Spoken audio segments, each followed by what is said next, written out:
Hello everyone, আজকে আমরা Derek ওয়ালকটের a far cry from Africa এই কবিতাটার টেক্সটটা পড়ব। তো দেখো, আগের দিন আমরা পার্ট 1 ক্লাস করেছি, মানে এই কবিতাটা সম্পর্কে জেনেছি, ডেরেক ওয়ালকট সম্পর্কে জেনেছি। আজকে এই কবিতাটার টেক্সটটাকে আমরা অ্যানালাইসিস করব। তো দেখো, আমি এই টেক্সটটাকে অ্যানালাইসিস করার আগে আরও একবার ব্যাকগ্রাউন্ডটা একটুখানি কয়েকটা লাইনে বলে দিই। যে দেখো, এই যে কবিতাটা আ ফার ক্রাই ফ্রম আফ্রিকা, এটা একটা হিস্ট্রিক্যাল, এর একটা ব্যাকগ্রাউন্ড রয়েছে। এটা 1950s-এ কেনিয়াতে যে মাও মাও আপরাইজিং হয়। মাও মাও আপরাইজিং কি? মাও মাও আপরাইজিং হচ্ছে 1950s-এ, আমরা যদি লিটারেচার দেখি বা হিস্ট্রি দেখি তাহলে আমরা দেখতে পাবো যে 1950s-এ ব্রিটিশদের সাথে আফ্রিকানদের মানে কেনিয়ানদের একটা লড়াই হয়েছিল। তো কেনিয়ান যারা ট্রাইব, সেই ট্রাইবরা, যারা কিকিউ ট্রাইব, তারা একটা দল গঠন করেছিল, যে দলটা ব্রিটিশদের বিরুদ্ধে যুদ্ধ করেছিল। সেই দলটার নাম হচ্ছে মাও মাও দল। তো এই মাও মাও আপরাইজিংয়ের ওপর বেস করে এই কবিতাটা লেখা হয়েছে। আর আমরা এটাও জানি যে ডেরেক ওয়ালকটের যদি আমরা ব্যাকগ্রাউন্ড দেখি, তার যদি বংশ পরিচয় দেখি, তাহলে দেখতে পাবো যে ডেরেক ওয়ালকটের গ্র্যান্ডমাদাররা ছিলেন টোটালি ব্ল্যাক এবং তার গ্র্যান্ডফাদাররা ছিলেন টোটালি হোয়াইট। তার মানে ওয়ালকট নিজে একজন মিক্সড রেস। তাহলে তার মধ্যে কি রয়েছে? তার মধ্যে বোথ আফ্রিকানস এবং বোথ ইউরোপিয়ানস, এই দুটোর প্রতি একটা কিন্তু মানে সংমিশ্রণ রয়েছে, এবং তিনি এই দুটোর প্রতি একটা ভালোবাসা রয়েছেন। এবং এই যে তার দুটোর প্রতি একটা টান, এটাকে নিয়েই কিন্তু তার এই কবিতা, যে তিনি দেখাচ্ছেন কেনিয়ার যে কনফ্লিক্ট সেটাকেও দেখাচ্ছেন, তার সাথে সাথে তিনি কিন্তু তার যে ওই ব্রিটিশদের যে নেগেটিভ চিন্তাভাবনা সেটাকেও দেখাচ্ছেন। মানে টোটালি তিনি একটা দোটানার মধ্যেই কবিতাটা লিখছেন। তো চলো আমরা টেক্সটটাকে অ্যানালাইসিস করি। টেক্সটটাকে অ্যানালাইসিস করতে করতে আমি আরও অনেক কথাই এখানে বলব। তো দেখো, আমাদের সামনে টেক্সট চলে এসেছে। তো টেক্সটে আমরা প্রথমে দেখতে পাচ্ছি, দেখো প্রথমে শুরু হচ্ছে কবিতাটা খুব সুন্দর একটা ইমেজারি দিয়ে। একটা ইমেজারির মাধ্যমে ওয়ালকট টোটাল পোয়েমটাকে প্রেজেন্ট করার চেষ্টা করছে। কি বলছেন দেখো, a wind is ruffling the tawny pelt of Africa. তাহলে প্রথমেই ওয়ালকট বলছেন যে একটা বাতাস বয়ে চলেছে। বাতাসটা কোথায় বইছে? টাউনি পেল্ট অফ আফ্রিকা। টাউনি মানে কি? টাউনি কথাটার মানে হলো একটা বাদামি রং। কেমন বাদামি? যখন ঘাস দেখবে রোদে পুড়ে যায়, রোদে পুড়ে গিয়ে ঘাসের মধ্যে যে একটা ইয়েলোইশ বা ইয়েলোইশ ব্রাউন কালার তৈরি হয়, ওই ইয়েলোইশ ব্রাউন কালারটাকে বলা হচ্ছে টাউনি। আর পেল্ট মানে কি? পেল্ট মানে হচ্ছে একটা অ্যানিমেলের স্কিন। তাহলে দেখো, আমরা বেসিক্যালি জানি যে Africa is famous for animals. আফ্রিকাতে অনেক ধরনের অ্যানিমাল পাওয়া যায়। তো কবি প্রথমে একটা ইমেজারি ইউজ করলেন। কবি দেখালেন যে একটা ঝড় বয়ে চলেছে। কিসের ওপর দিয়ে? ওই আফ্রিকার ওই ইয়েলোইশ ব্রাউন কালারের যে তৃণভূমি, যেটা তিনি একটা অ্যানিম্যালের বডির সাথে, অ্যানিম্যালের ফারের সাথে তুলনা করছেন, অ্যানিম্যালের পশমের সাথে তুলনা করছেন বা লোমের সাথে তুলনা করছেন, এবং তিনি বলছেন যে একটা ঝড় বয়ে চলেছে ওই আফ্রিকার ইয়েলোইশ ব্রাউন কালারের যে তৃণভূমি তার ওপর দিয়ে। তাহলে আমরা বুঝতেই পারছি এই ঝড়টা কিসের ঝড়। এই ঝড়টা হচ্ছে ওই কনফ্লিক্ট, ওই যে মাও মাও আপরাইজিং এবং ব্রিটিশ কলোনাইজার্স, তাদের মধ্যে যে কনফ্লিক্ট 1950s-এ, সেই কনফ্লিক্টের কথা বলছেন। তিনি বলছেন যে আফ্রিকায় সে সময় কি চলছে? একটা ঝড় বয়ে চলেছে। তাহলে দেখো, প্রথম লাইনে তিনি বললেন একটা ব্যাকগ্রাউন্ডের কথা, যা wind is ruffling the tawny pelt of Africa. একটা বাতাস আফ্রিকার ওই বাদামি রঙের রোদে পোড়া ঘাসের ভূমির ওপর দিয়ে প্রচণ্ড প্রবাহে বয়ে চলেছে। নেক্সট কি বলছে, কিকিউ quick as flies batten upon the bloodshed rims of the veldt। তিনি কি বলছেন, কিকিউ, তাহলে আমরা জানি যে জায়গার ঘটনা সেটা হচ্ছে কেনিয়ার ঘটনা, কেনিয়ায় কিকু প্রজাতিদের ঘটনা। তাহলে কিকুদের যেন মাছির মতো তাড়িয়ে দেওয়া হচ্ছে এবং তারা যেন মাছির মতো ভন ভন করে বেড়াচ্ছে চারিদিকে। আর ওই ভেল্ট, ভেল্ট মানে কি, ওপেন গ্রাসল্যান্ড, আফ্রিকার তৃণভূমিতে পরিপূর্ণ, এটা আমরা ভালো করে জানি, আফ্রিকায় অনেক ঘাস আছে। তাহলে ওই ভেল্টের মধ্যে চারিদিকে রক্ত পড়ে আছে এবং এই রক্তের মধ্যে যেন কিকুরা ভন ভন করছে। তা দেখো এই লাইনেও একটা ইমেজারি দেখবে, যখন একটা প্রাণী মারা যায় তার শরীর থেকে যখন রক্ত বেরোয়, সে রক্তর মধ্যে কি হয়, মাছিরা ভন ভন করে। তাহলে এখানে কবি কি বলছেন, কবি এখানে বলছেন যে কিকুরা যারা কেনিয়ান প্রজাতি, কেনিয়ান যারা মানুষ, তারাও কিন্তু ওই মাছিগুলোর মতো ভন ভন করছে। কোথায়, ওই আফ্রিকার তৃণভূমিতে, যেটা আজকে রক্তারক্তি জায়গাতে পরিণত হয়েছে, যেখানে কি হচ্ছে, ব্রিটিশদের সাথে মাওমাওদের লড়াই চলছে, ব্রিটিশদের সাথে কেনিয়ান যে কিকু উপজাতি তাদের লড়াই চলছে এবং রক্তারক্তি একটা পরিবেশ তৈরি হয়েছে, সেখানে কিকুরা কি করছে, ভন ভন করছে। নেক্সট দেখো, খুব সুন্দর line, corpses are scattered through a paradise। দেখো বিশেষত আমরা জানি যে আফ্রিকাকে প্যারাডাইসের সাথে তুলনা করা হয়, যেমন আমাদের কাশ্মীরকে প্যারাডাইস বলা হয়ে থাকে। তাহলে বলছে সেই প্যারাডাইসে যেন আজকে চারিদিকে লাশ পড়ে রয়েছে। কপসেস মানে হচ্ছে লাশ, ডেড বডিজ। তা দেখো কবি কি বলছেন, যে কপসেস আর স্ক্যাটার্ড থ্রু এ প্যারাডাইস। আমরা যে আফ্রিকাকে প্যারাডাইস হিসেবে জানি, সেই আফ্রিকাতে চারিদিকে আজকে কি পড়ে আছে, লাশ পড়ে আছে।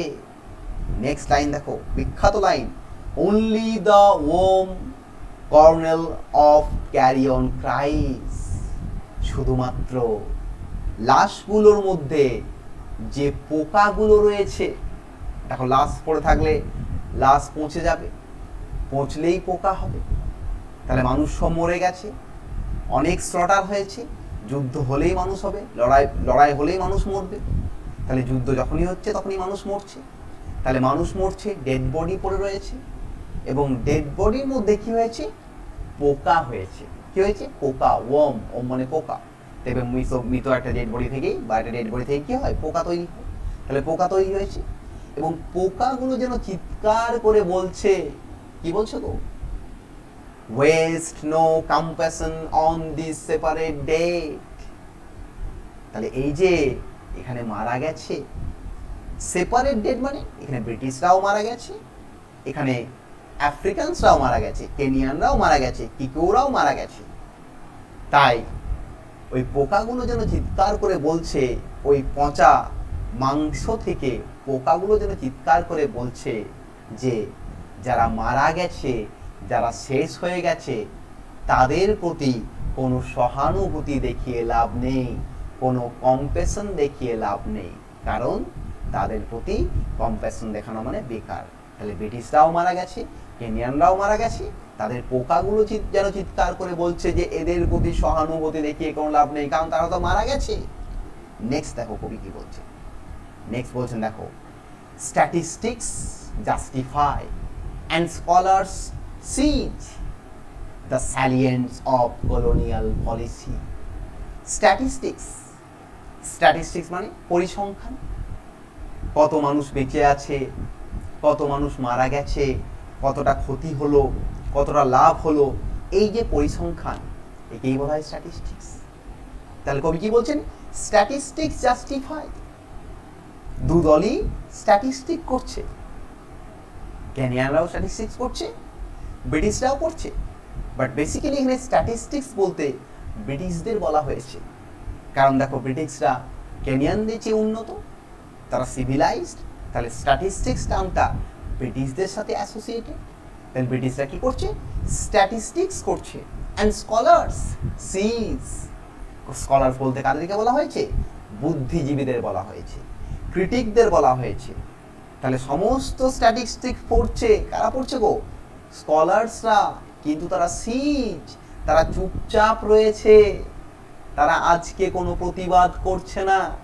বুদ্ধিজীবীরা এরকমই হয়, যখন প্রতিবাদ করার দরকার তখন প্রতিবাদ করবে না, আর যখন প্রতিবাদ করার দরকার নেই তখন প্রতিবাদ করবে। তাহলে স্ট্যাটিস্টিক্স জাস্টিফাই, তাহলে তারা স্ট্যাটিস্টিক্স পড়েছে। অ্যান্ড স্কলার সিজ, কিন্তু তারা চুপচাপ আছে এবং তারা ভেবে নিচ্ছে দ্য স্যালিয়েন্টস অফ কলোনিয়াল পলিসি, কারণ এটাই হচ্ছে কলোনিয়াল পলিসির মোস্ট নোটিসেবল একটা জিনিস। কারণ তারা কেন চুপচাপ আছে? কারণ তারা জানে যে কোনো জায়গায় কলোনি করতে গেলে এরকম রক্তারক্তি হবে, কিছু মানুষ মরবে, তাই এখানে কোনো ক্রিটিসাইজ করে লাভ নেই। তারা নিজের আখের গুছিয়ে নিজের স্বার্থের কথা ভেবে চুপচাপ আছে। তাহলে দেখো এত রক্তারক্তি হয়ে গেছে, এত স্যালিয়েন্ট একটা ব্যাপার হয়ে গেছে, এত নোটিসেবল একটা ব্যাপার হয়ে গেছে, কিন্তু স্কলার্সরা সব চুপচাপ আছে। তারা সব যেন মুখে হুলু পেটেছে। ঠিক যেমন উলঙ্গ রাজাকে দেখে সবাই চুপচাপ ছিল, ঠিক এখানেও এত রক্তারক্তি দেখেও শিক্ষিত লোকেরা সব চুপচাপ আছে। নেক্সট লাইন দেখো, what is that to the white child hacked in bed. এই যে এত মানুষ মারা গেল, এতে ওই ছোট বাচ্চাটার কি দোষ? ওই ছোট বাচ্চাটার কি দোষ যাকে মেরে ফেলা হলো তার বিছানাতে? তাহলে দেখো কবি একটা মর্মান্তিক দৃশ্য দেখাচ্ছে। এখানে হোয়াইট চাইল্ড বলতে কোনো ব্রিটিশ চাইল্ডকে তিনি বলছেন না। চাইল্ডরা হোয়াইট, চাইল্ড ব্রিটিশ হোক, চাইল্ড কেনিয়ান হোক, চাইল্ড ব্ল্যাক হোক, হোয়াইট হোক, সবাই হোয়াইট, কারণ চাইল্ডরা হচ্ছে পিওর। তাহলে কবি এখানে বলতে চাইছেন যে ওই পিওর, ওই ইনোসেন্ট যে বাচ্চাটাকে তার বিছানার মধ্যে তার মায়ের কোলে বুচার করে দেওয়া হলো, কেটে ফেলা হলো, তার কি দোষ ছিল বলো? সে কি করেছিল? সে কলোনাইজেশন সম্বন্ধে কি বোঝে? সে মাও অপরাইজিং কি বোঝে? সে অধিকার কি বোঝে? সে তো ছোট ছিল, তার কি দোষ ছিল? To savages expendable as Jews. তাহলে কবি দেখো একটা রেফারেন্স দিচ্ছে। কি রেফারেন্স দিচ্ছে? এটা কি ঠিক সেই ঘটনা ঘটছে যে ঘটনা ঘটেছিল জিউদের সাথে? জিউদের কি করা হয়েছিল? হলোকাস্ট করা হয়েছিল। ওয়ার্ল্ড ওয়ার 2 এর সময় হিটলার এবং তার নাজি পার্টি যেমন জিউদের বিনা দোষে টোটালি মেরে ফেলেছিল, তাহলে এখানে কি ঠিক সেই স্যাভেজারি আবার চালু হয়েছে? এখানে ব্রিটিশদের সাথে আবার লড়াই হচ্ছে কেনিয়ানদের। এখানে কি একে অপরের প্রতি তারা সেই স্যাভেজারির সাথে লড়াই করছে? এখানে কি তারা কিছুই দেখছে না? তারা সেই যেমন জিউদের মেরে ফেলা হয়েছিল আমাদের ওয়ার্ল্ড ওয়ার 2 সময় বাই নাজি গভর্নমেন্ট, ঠিক সেম ঘটনা কি এখানে ঘটছে? তাহলে কবি এই রেফারেন্সটা দিলেন। তা দেখো কবি ফার্স্ট স্ট্যাঞ্জাতে এই ব্যাপারগুলো ক্লিয়ার করলেন। এরপর দেখো আমরা সেকেন্ড স্ট্যাঞ্জায় চলে যাই। সেকেন্ড স্ট্যাঞ্জায় কি দেখতে পাচ্ছি? Threshed out by beaters, the long rushes break in a white dust of ibises, who cries, have wheeled since civilization's dawn from the parched river or beast teeming plain. এই যে চারটে line, এই চারটে line খুব important.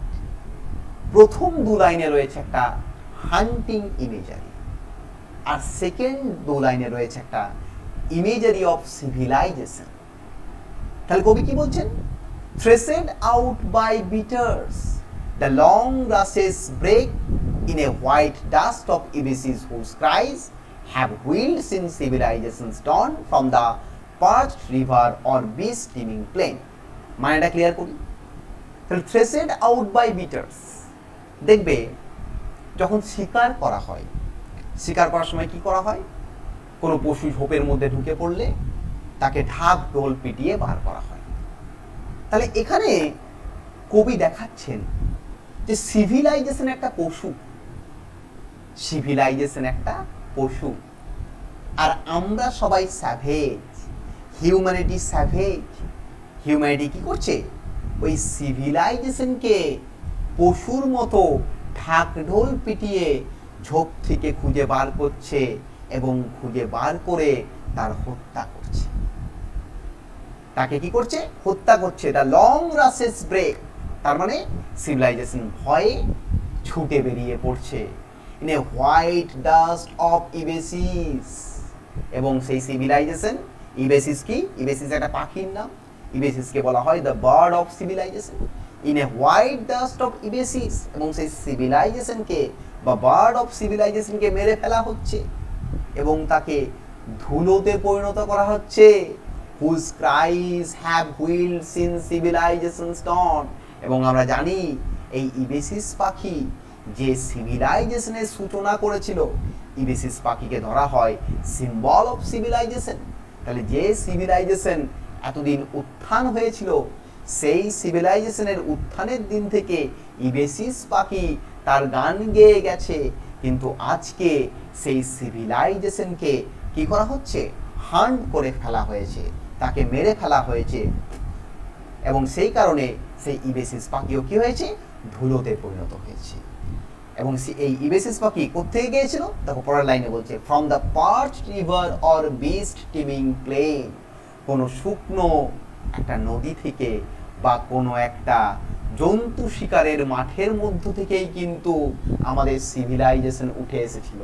দেখো আমরা সবাই জানি, আমরা প্রত্যেকেই আদিম ছিলাম, আমরা সবাই শিকার করতাম, আমরা নদীর পাড়ে ঘর করতাম, সেখান থেকে আস্তে আস্তে আমরা সিভিলাইজেশন করে তুলেছি। তাহলে সিভিলাইজেশন যার সৃষ্টি হয়েছিল কোনো একটা শিকার করার মাঠ থেকে বা নদীর পাড় থেকে, এবং সেখান থেকে আমাদের ইবেসিস পাখি সেই সিভিলাইজেশনের প্রথম দিন থেকে গান গেয়ে এসেছে। আজকে সেই ইবেসিস পাখি ধুলোতে পরিণত হয়েছে। কেন? কারণ হিউম্যানিটি আজকে এতটা স্যাভেজ হয়ে গেছে, তারা কি করেছে? সেই সিভিলাইজেশনকে পশুর মতো হান্ট করেছে ঝোপ থেকে বার করে। নেক্সট লাইন দেখো, নেক্সট লাইন দেখো, আরো বেশি ইম্পর্টেন্ট। কি বলছেন দেখো কবি? কবি বলছেন দেখো, the violence of beast on beast is read as natural law। যদি কোনো পশুর সাথে মারামারি করে, সেটাকে আমরা প্রাকৃতিক ঘটনা মেনে নিই। সিংহ সিংহের সাথে মারামারি করছে, প্রাকৃতিক ঘটনা। কুকুর কুকুরের সাথে মারামারি করছে, প্রাকৃতিক ঘটনা। বা একটা কুকুর একটা হরিণকে শিকার করছে, বা একটা সিংহ একটা হরিণকে শিকার করছে, প্রাকৃতিক ঘটনা। But upright man seeks his divinity by inflicting pain. কিন্তু আমাদের মতো শিক্ষিত ভদ্র সমাজের লোকেরা যদি তাদের ক্ষমতাটাকে প্রকাশ করার জন্য, তাদের ডিভিনিটি প্রকাশ করার জন্য চারিদিকে কি করছে? পেইন ছড়িয়ে দিচ্ছে, ব্যথা ছড়িয়ে দিচ্ছে, মারামারি ছড়িয়ে দিচ্ছে, আর্তনাদ ছড়িয়ে দিচ্ছে, কনফ্লিক্ট ছড়িয়ে দিচ্ছে, সেটা কি ঠিক? তাহলে কবি দেখো হিউম্যান বিংকে অ্যানিমেলের সাথে তুলনা করছে। আমরা সবাই জানি হিউম্যান বিং এর সংজ্ঞা কি? Humans are sophisticated and civilized animals. আমরাও অ্যানিমালস। আমরা কেমন? Sophisticated and civilized. তাহলে কবি এখানে সেই বলছেন যে the violence of beast on beast is read as natural law. একটা পশু যদি আর একটা পশুর সাথে মারামারি করে, সেটাকে আমরা প্রাকৃতিক মেনে নিই। কিন্তু আপরাইট ম্যান, আমাদের মতো সিভিলাইজড লোকেরা, ব্রিটিশদের মতো সিভিলাইজড লোকেরা, তারা যদি এইভাবে তাদের ক্ষমতাটাকে প্রকাশ করার জন্য এইভাবে টর্চার করে, সব দিকে ব্যথা দিয়ে বেড়ায়, সেটা কি মেনে নেওয়া যায়? সেটা মেনে নেওয়া যায় না। নেক্সট কি বলছেন দেখো কবি, delirious as these horrid beasts, his words dance to the titan carcass of a drum। কিন্তু এই রক্ত পিপাসাতে, এই কলোনাইজেশনের নেশাতে ডেলিরিয়াস হয়ে উঠেছে কারা? সবাই, ব্রিটিশরাও প্লাস মাও আপরাইজিং এর ওই যে কেনিয়ানরাও, তারাও, তারা সবাইকে কি হচ্ছে? তারা সবাই ডেলিরিয়াস হয়ে উঠেছে, ফ্রেঞ্জি হয়ে উঠেছে, পাগল হয়ে উঠেছে, উন্মাদ হয়ে উঠেছে। His words dance to the titan carcass of a drum। এবং তারা যেন ডেড বডিকে ঘিরে নৃত্য করছে। তবে শিকার করার পর শিকারীরা কি করে? ডেড বডিটাকে মাঝখানে রাখে এবং তাদের শিকারের উদ্দেশ্যে শিকারটাকে তাদের মানে আরও বেশি ফ্লোরিশ করার জন্য সেই ডেড বডিটাকে ঘিরে তারা ড্যান্স করে।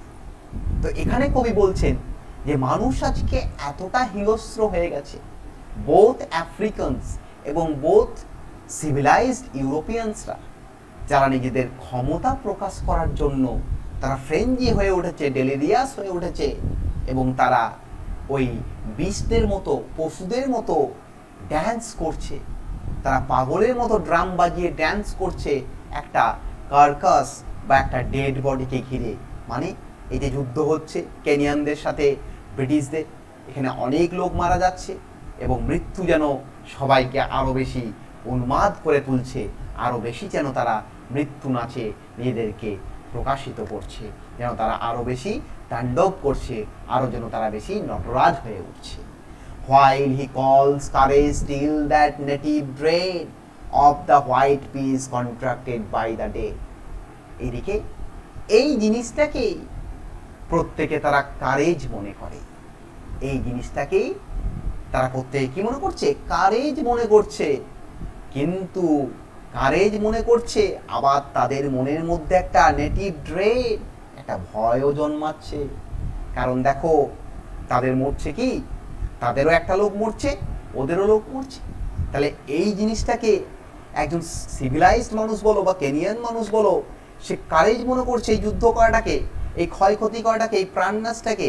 কিন্তু তাদের মধ্যে আবার ড্রেডফুলনেস জন্মাচ্ছে, ভীতি সঞ্চার হচ্ছে, of white peace contracted by the dead, এবং তাদের যে শান্তি, তাদের যে শান্তি চুক্তি, সেটা কিন্তু বারবার ধ্বংস হয়ে যাচ্ছে।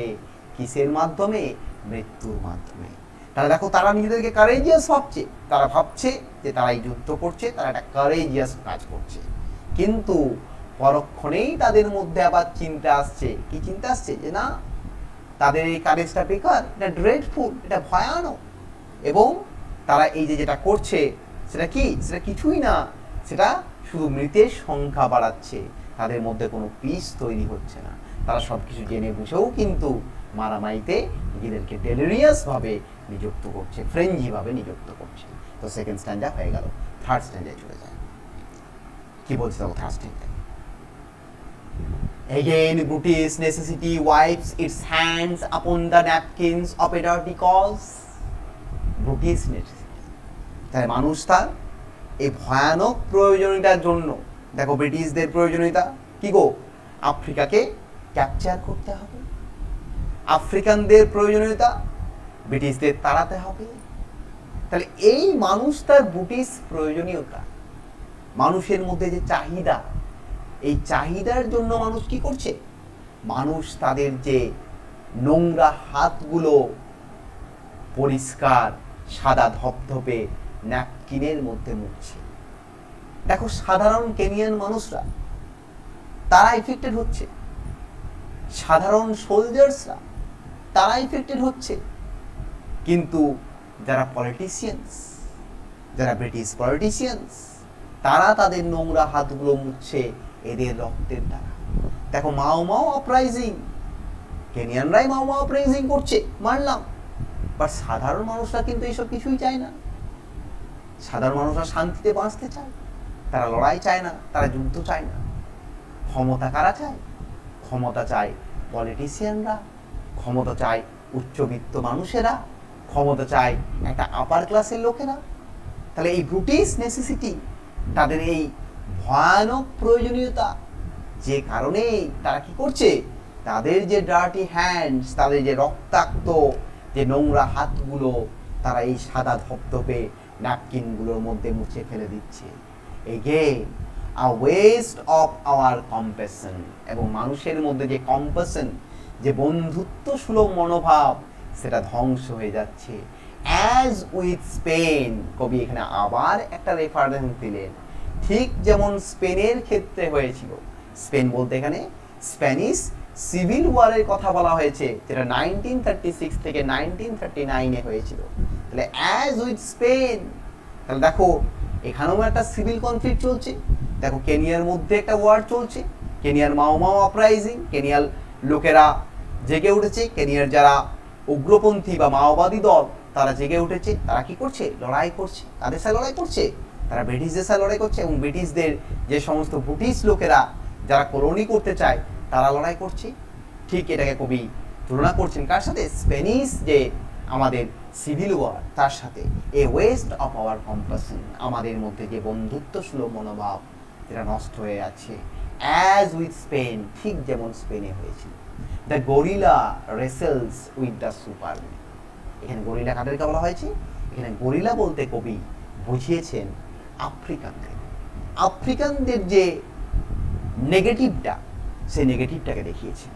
তিনি দেখিয়েছেন যে আফ্রিকানরা কতটা ব্রুটিশ হয়ে গেছে, তারা কত ব্রুটিশ হয়ে কিলিং করছে, সবাইকে অ্যানিমেলের মতো কিলিং করছে। এবং সুপারম্যান, এই সুপারম্যান বলতে ব্রিটিশদের যে নেগেটিভ কলোনি করার যে মেন্টালিটি, কলোনি করতে গিয়ে তারা যে খুন খারাপি করছে, সেটার কথা বলা হয়েছে। দেখো কবি কিন্তু দুটো জিনিসকেই, ব্রিটিশকেই বলো বা আফ্রিকানদের বলো, দুজনকেই কিন্তু সমানভাবে দোষী বলছেন। কবি কিন্তু কোনো দিকেই একদিকে ফিরে যাচ্ছেন না। তবে কবি অ্যাকচুয়ালি বেশি করে যদি কারো দোষ দিয়ে থাকেন, সেটা হচ্ছে কাদের? আমাদের ব্রিটিশদের। কারণ দেখো প্রথম লাইনেই তিনি বলছেন যে একটা যেন ঝড় বয়ে চলেছে আফ্রিকার মধ্যে দিয়ে। ঝড়টার মাধ্যমে তিনি প্রকাশ করছেন এই ঝড়টা কারা নিয়ে এসছে? ব্রিটিশরা। যদি ব্রিটিশরা না আসতো, যদি কলোনি না করতো, তাহলে কেনিয়াতে এইসব ঝামেলাই হতো না। তাহলে কবি কিন্তু ব্রিটিশদের একটু বেশি দোষ দিচ্ছেন। কিন্তু তিনি তা বলে যে কেনিয়ানদের একবারই নির্দোষ সেটা বলছেন না। তিনি এটাও বলছেন যে কেনিয়ানরাও কিন্তু এই যুদ্ধে সমানভাবে অংশগ্রহণ করছে এবং সমানভাবে তারা কি করছে? হিংসা ছড়িয়ে যাচ্ছে। কবি এই কথাটা কিন্তু বারবার বলে যাচ্ছেন। নেক্সট দেখো, নেক্সট প্যারায় কবি কি বলছেন? লাস্ট প্যারা, কবির সেলফ রিয়েলাইজেশন। কবি কি বলছেন দেখো, I who am poisoned with the blood of both, আমি যার মধ্যে এই দুটো রক্তেরই বীজ ঢুকে আছে। আমরা প্রথমেই জেনেছি, আমরা ইন্ট্রোডাকশন ক্লাসে, আগের ক্লাসে জেনেছি, কি জেনেছি? যে কবির গ্র্যান্ডমাদাররা ছিলেন আফ্রিকান এবং গ্র্যান্ডফাদাররা ছিলেন ইউরোপিয়ান। তাহলে কবি বলছেন আমার মধ্যে এই দুটো রক্তেরই বীজ ঢুকে আছে। আমি বোথ আফ্রিকান এবং European. Where shall I turn divided to the vein? আমি কার দিকে মুখ ফিরে তাকাবো, কার হয়ে কথা বলবো? কারণ আমার শিরার মধ্যে, আমার রক্তের মধ্যে দুটো প্রবাহ চলছে, একটা আফ্রিকান প্রবাহ, একটা ইউরোপিয়ান প্রবাহ। I who have cursed the drunken officer of British rule, আমি গালাগাল দিচ্ছি ব্রিটিশদের এই নোংরা বা ড্রাঙ্কেন আসক্ত এই যে নেশাটাকে, এই যে কলোনি করার নেশাটাকে আমি গালাগাল দিচ্ছি। How choose between this Africa and the English tongue I love, কিন্তু আমি ভেবে পাচ্ছি না যে আমি কাকে চুজ করব। আফ্রিকাকে চুজ করব না ব্রিটিশদের চুজ করব, তাদের ল্যাঙ্গুয়েজকে চুজ করব, তাদের যে উন্নত কালচারকে চুজ করব, যেটাকে আমি ভালোবাসি, আমি খুঁজে পাচ্ছি না। বিট্রে দেম বোথ, আবার মাঝে মাঝে ভাবছি দুটোকেই ছেড়ে দেবো। Or give back what they give, এবং আমি বিচার করে দেখব যে তারা আমাকে কি দিয়েছে, তার বেসিসে আমি তাদেরকে সেটা রিটার্ন দেব। আমি খুঁজে পাচ্ছি না, আমি কি করব? আমি ব্রিটিশদের চুজ করব না আফ্রিকানদের চুজ করব? কারণ আমার ব্লাডের মধ্যে দুটো ব্লাডই রয়েছে। আমি ব্রিটিশদের এই নোংরা যে মানসিকতা, তারা যে কলোনি করার মানসিকতা, তাকে আমি ঘৃণা করছি বারবার। কিন্তু আবার ব্রিটিশদের যে ল্যাঙ্গুয়েজ, ব্রিটিশদের উন্নত কালচার, তাকে আমি ভালোবাসি। আবার আফ্রিকা, যেটা আমার নেটিভ, যেখানে আমার রক্ত রয়েছে, তাকেও ভালোবাসি। আমি চুজ করতে পারছি না। সেই কারণে আমার মাঝে মাঝে মনে হচ্ছে দুটোকেই ছেড়ে দেবো, betray them both or give back what they give. আবার মাঝে মাঝে ভাবছি যে পর্যালোচনা করে দেখব যে যেখান থেকে আমি বেশি কিছু ভালো পাবো, তাকেই সেটা ভালোটা রিটার্ন দেবো, বাকিটা কিন্তু দেবো না। নেক্সট দু লাইন দেখো, খুব important. How can I face such slaughter and B কুল, আমি কি করে এই রক্তাক্ত পরিবেশকে দেখে চুপচাপ থাকতে পারি বলো? এই আফ্রিকান যে রক্তাক্ত পরিবেশ, যেখানে ব্রিটিশরাও শয়ে শয়ে লাখে লাখে মারা যাচ্ছে, যেখানে আফ্রিকানরাও শয়ে শয়ে লাখে লাখে মারা যাচ্ছে, এই রক্তাক্ত পরিবেশকে দেখে আমি কি করে চুপচাপ থাকতে পারি বলো? How can I turn from Africa and live, আবার আমি কি করে আফ্রিকা থেকেও মুখ ফিরিয়ে বেঁচে থাকতে পারি বলো? তাহলে কবি দেখো দোটানায় পড়ে গেছে। কবি দেখো ব্রিটিশদেরও যে কালচার, ব্রিটিশদেরও যে রক্ত তার মধ্যে রয়েছে সেটাকেও তিনি ভালোবাসেন, প্লাস তার যে আফ্রিকান ডিসেন্ট, আফ্রিকান যে ব্লাড তাকেও তিনি ভালোবাসেন। তিনি সেখান থেকেও ফিরে আসতে পারছেন না, এখানেও যেতে পারছেন না। তাহলে বুঝতেই পারছো কীভাবে, কত সুন্দরভাবে কবি টোটাল যে 1950s কেনিয়ান মাও মাও আপরাইজিং এবং ব্রিটিশ কলোনাইজার্স এদের মধ্যে যে যুদ্ধ, যেখানে অনেক সাধারণ মানুষ প্রাণ হারিয়েছিল, সাধারণ ব্রিটিশ মানুষ, সাধারণ আফ্রিকান, সেই যে ঘটনাটাকে কবি কত সুন্দর কবিতার মাধ্যমে তুলে ধরলেন। আমি আমার আগের ক্লাসে মানে প্রথম ক্লাসে পার্ট 1-এর ক্লাসে সেখানে আমি এই কবিতা সম্পর্কে ইন্ট্রোডাকশন দিয়েছি, কবি সম্পর্কে ইন্ট্রোডাকশন দিয়েছি। যারা ওই ক্লাসটা করনি আমি এটার ডেসক্রিপশন বক্সে ওই লিঙ্কটা দিয়ে দেবো, তো সেই লিঙ্ক ফলো করে তোমরা ক্লাসটা করে নিও। তাহলে ওই ক্লাসটা করলে তোমাদের এই কবিতাটা বুঝতে কোনো রকম কোনো প্রবলেম হবে না। ঠিক আছে, তাহলে আজকে আমি এখানেই ক্লাস শেষ করলাম। সবাইকে থ্যাংক ইউ, সবাই ভালো থেকো, God is always with you. আর যদি কারো কিছু প্রবলেম হয়ে থাকে তাহলে সেই প্রবলেম কমেন্ট বক্সে করবে, আমি সেই প্রবলেমটা সলভ করার চেষ্টা করব। টাটা, সবাই ভালো থাকবে এই বলে আমি ক্লাস শেষ করছি।